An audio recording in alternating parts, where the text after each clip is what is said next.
the act of just cutting the animal, sacrificing, is very easy to do.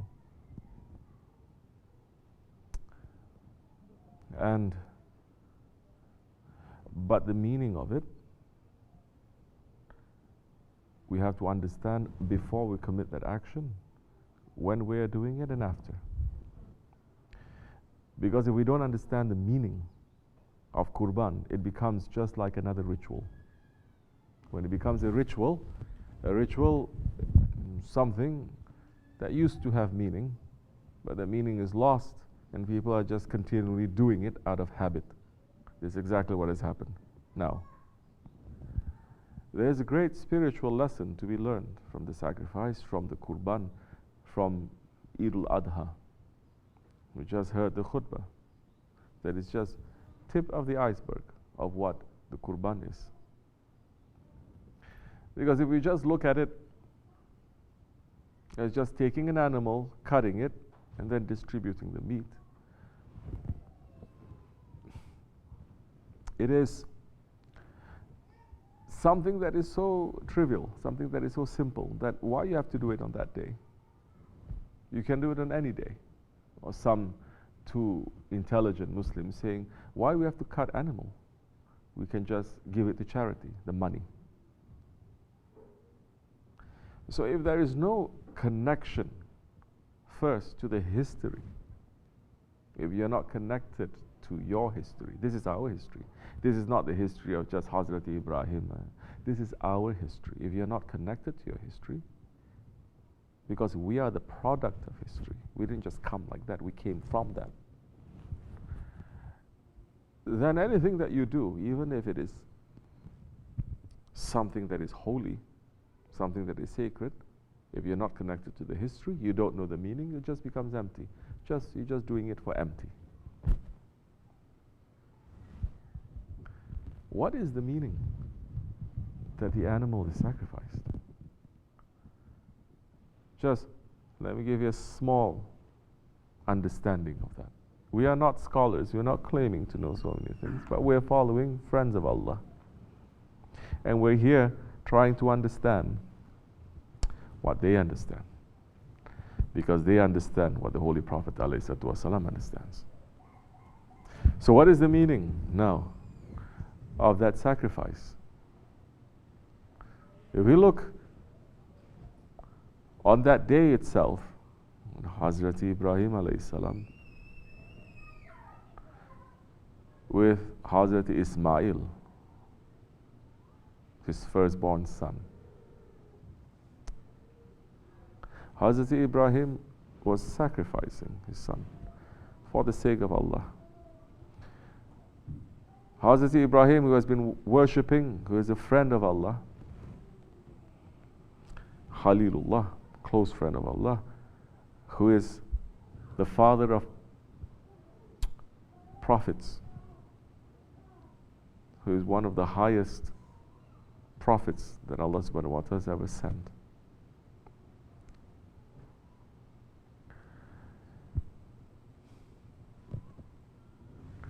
That his whole life was made to be a sacrifice, because when he was born, Namrud, who had a dream that, it's a long story, but let me just give you a short version. He had the dream that this presence, this star, was going to come and is going to cover all the other lights with that light. And he asked his magicians and his sorcerers what that meaning is, and everyone was just saying, oh, it's you, it's praising him. But he knew there was something that was not right there. And someone told him the meaning of that is someone is going to be born. And that one is going to take away your kingdom and bring you down. So, Hazrat Ibrahim alayhi salam, when he was born at that time when Namrud gave the order that every child that was born in that period of time is to be completely killed, sacrificed. And his mother,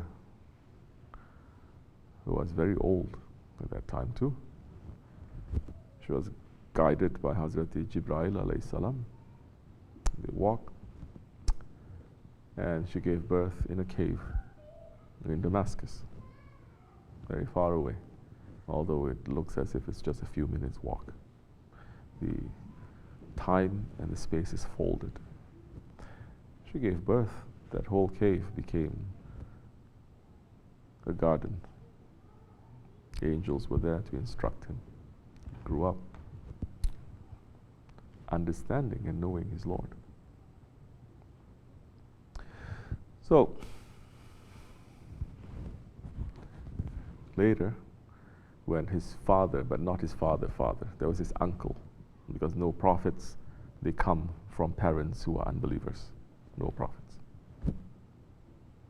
And in our tradition, they also call the uncle the father, especially someone who is raising you. This uncle was a maker of idols. And long story, he cut all the idols. One he couldn't cut because made of gold and silver. He put the axe there. The people come in after their carnival, drunk, and they say, "Who did this to our idols?" And they say, "Why don't you ask him?" The golden idol that has the axe in his hand. Then word reached, this is the child that is going to challenge Nimrod. Hazrat Ibrahim alayhi salam, at that time, he was young. He was not 56. He was young. He was a teenager, 16, 17, 18, 19, 20 years old. And he had no one. He was alone. He had no one. They made the fire. They threw him inside. And the fire turned into a piece of Jannat. So, looking at that act of cutting the animal, the meaning of Hazrat Ibrahim's life and his sacrifice, which later on Hazrat Ibrahim's life,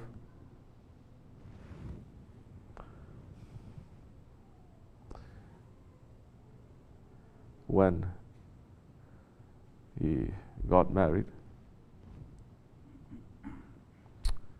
and later when he was traveling in Egypt, certain events happened, and he got Hazrat Hajar, and she was coming from royalty, but she was caught, captured, and made to serve in the Firaun's house. Because at that time too, even the Firauns and the kings and the royalty in the old days, their servants are royalty. It's not common people. Their servants are royalty, captured from here and from there. So that was gifted to him, took, and he was approaching very old age, and him and his wife, Hazrati Sarah, but the young one was given, Hazrati Hajar, and his prayer was answered. And his prayer was to have progeny, to have children. For what? For himself, for his family, to further his tribe, to further his ambitions. His only prayer was to have children and grandchildren to continue his mission, which is to call people to Allah. Then Allah subhanahu wa ta'ala gave him a son. And then the order came, sacrifice your son.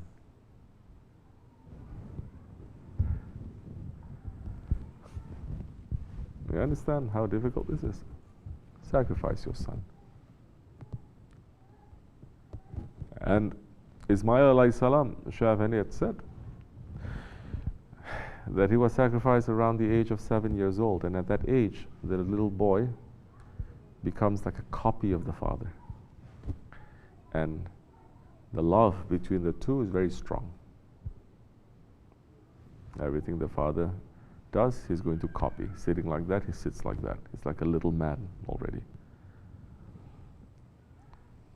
So, after leaving them, Hazrati Hajar and Hazrati Ismail, when they were born, leaving them there, visiting them, losing his son, then the order came finally to kill his son, to sacrifice his son for the sake of Allah. And he did not question. So he took, and when he took the knife that he had sharpened, and he placed it on Hazrat Ismail's throat, because he was facing. He put the son in front of him like that, face up, and he was cutting. And Hazrat Ismail says, "My father, turn me around, because I know you cannot bear to look at me when you are sacrificing me. So turn me around and go from the back. You are in the back to cut my throat. So this way you're not going to be so hurt." And Hazrat Ibrahim alayhi salam, he took the knife and he cut Hazrat Ismail's throat. He cut. It wasn't as some people saying, "Oh, it's just a test." Okay, no, he cut. But the knife did not cut. Can you imagine what he had to go through? The torture and the sacrifice, which so many people today, they have to go through so much torture and sacrifice for their children, for their loved ones. He pulled, it didn't cut. But he cut again, it didn't cut. Every year we cut animals there. You understand how painful it is just to watch if someone is cutting and the knife is not sharp enough to cut, correct? Imagine it is your child. This is real, your child. And your cutting is not cutting. He pulled it again, he cut it again, but it didn't cut. 70 times.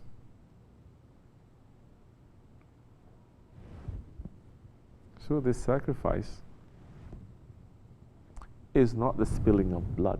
This sacrifice is emptying this heart of any love except for Allah.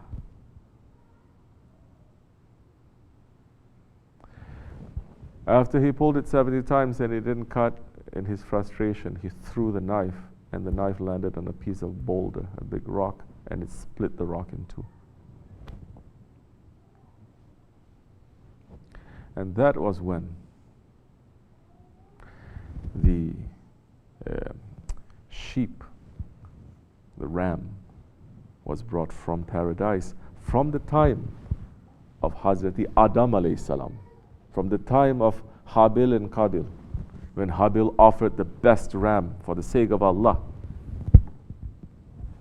and Qabil was taking care of the fields and the gardens and produce from the ground. He just gave whatever that is lying on the floor for the sake of Allah. So when we talk about Hazrat Ibrahim alayhi salam, what to do for Qurban, the story, it didn't even begin there. There's a story beyond that, before that. And we are continuing that story. So that ram came. There was a time when what we're reciting, Allahu Akbar, Allahu Akbar, Allahu Akbar, La ilaha illallah, Allahu Akbar, Allahu Akbar, walillahil hamd. Because Ibrahim alayhi salam, when he was going to pull the knife, he says, Allahu Akbar, Allahu Akbar. And Ismail alayhi salam then responded, La ilaha illallah, Wallahu Akbar. Then the angel came with that ram, walillahil hamd. And that ram was then made from the time of Adam alayhi salam to be a sacrifice in place of his Hazrat Ismail. And the ram that we're sacrificing, the sheep, the animals we're sacrificing now, is just a copy of that copy. Understand properly. Shaykh Efendi said, Awliya Allah, they are saying, Allah subhanahu wa ta'ala with His mercy, if He did not substitute Hazrat Ismail with that ram from Hazrat Habil as his millet, as his nation, until Judgment Day, we have to follow that sunnat of sacrificing our firstborn son for the sake of Allah. So now, we think we are sacrificing, we're doing something for the sake of Allah. But Allah is reminding us of His mercy. That what we think that we are sacrificing, we're thinking that we're giving up, is not that we are giving up something. He is giving us. When we are sacrificing our heart, kicking out all those idols, as Ibrahim alayhi salam, he finished all those idols. Like when he built the Kaaba, the Baytullah, that this heart is our Baytullah, that we are building it.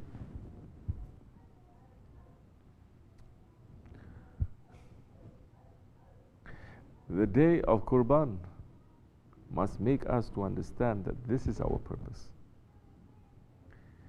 And that just as cut the animal, that is just a small sign. Of course, I'm not saying it's trivial, but I'm saying there's so many signs, but this was one sign that must make us to understand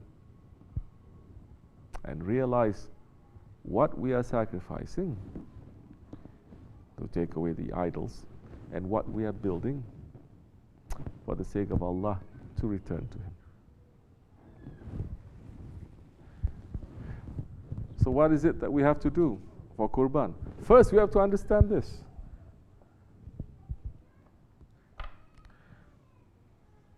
How many are understanding this?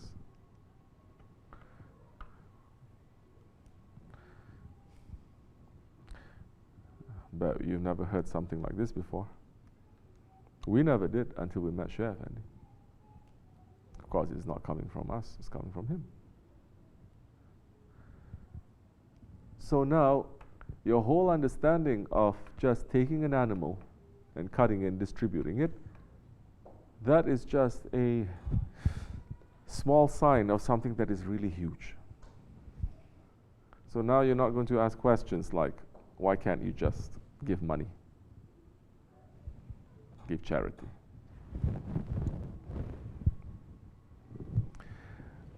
Then you're going to understand that we are part of a very huge divine history, and we're part of a very huge divine future.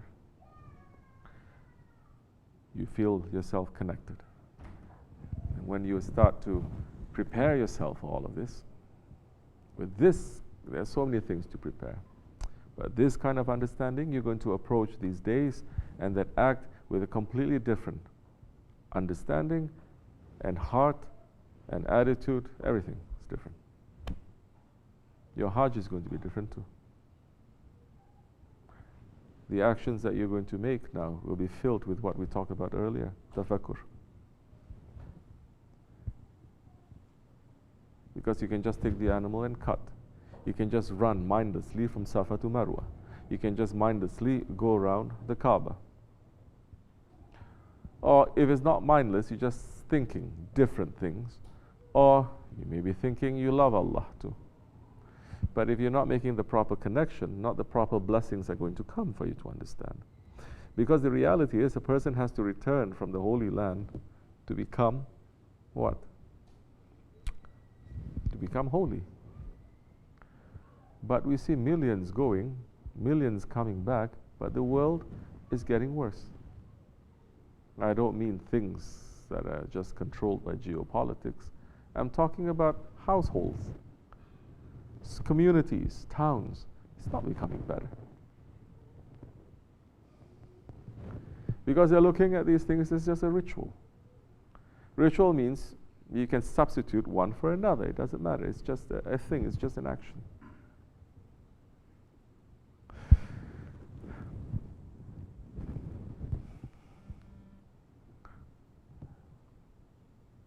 So,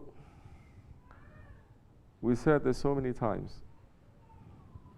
just to understand in these days of Qurban, that we have to sacrifice our ego. First, we have to destroy the idols that is in our heart. Then we have to sacrifice our ego. That is enough for a believer, for him to think for the rest of his life what that means. And what are the idols that he is destroying? And what is his ego that he's sacrificing? Understand? So, I'm not going to tell you what are the actions that you're going to do before the Qurban, or the zikr you're supposed to do, or the ghusl, or the putting on surma, or this or that. That you can find anywhere. But all those, again, they are actions. I'm not saying these actions are not important. They are important. You should do that. You must do that. But if it doesn't have meaning, you don't know why you're doing it, it becomes very empty. It becomes empty. Millions are going to go to stone the shaitan. You think shaitan is there? They're doing that at the spot where, when Hazrat Ibrahim alayhi salam with Hazrat Ismail, they were walking, and shaitan tried to talk to both of them to convince them that this is a wrong decision. The voices that you heard, how do you know it's coming from your Lord? Why is your father bringing you somewhere? He's probably going to do something terrible to you. And they didn't listen. So they took some stones and they threw it. And don't think what they threw is just those stones too. They threw at 3 different spots. Now millions are going to go there thinking that shaitan is there. And they're throwing to destroy shaitan. Shaitan is inside of you. He's not so stupid that he's going to stand there waiting to be stoned. Are we understanding that shaitan that is inside of us, that we want to stone, that we want to get rid of, that we want to repel? So many people say, what, me? I have shaitan inside? Astaghfirullah. They're going to get very offended if you say shaitan is inside of you. Correct? Majority of the people, you go up to them and you tell them, shaitan is inside of you. They're going to get very offended. But this is not Sufi talk. Holy Prophet says, shaitan flows in the veins of the children of Adam. If you don't identify that first, and shaitan and your ego inside of you, to repel that, to prepare yourself, to kick that, to stone that, then that action is just empty. Like what Shaykh Efendi said, when you throw, you must think, this is the shaitanic quality that I have to throw, I have to get out from myself. When I get angry, I get drunk, and I want to destroy it. Take that anger, throw it out from you. I get greedy, I don't think about anyone else. I just want what I want. Take that out. Make that intention. And be serious to throw it out from you.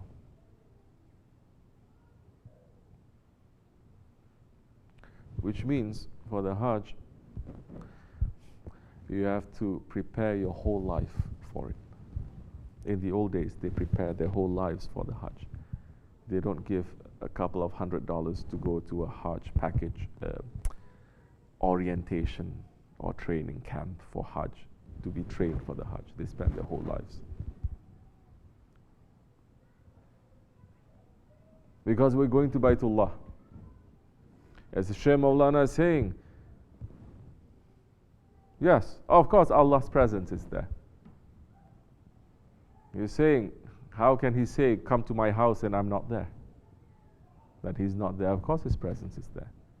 He's not empty.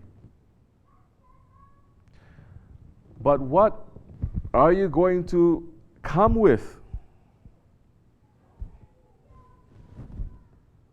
What are you going to bring with you to the presence of your Lord? How many are thinking? If you tell them, have you prepared yourself for the Hajj? Yes. What have you prepared?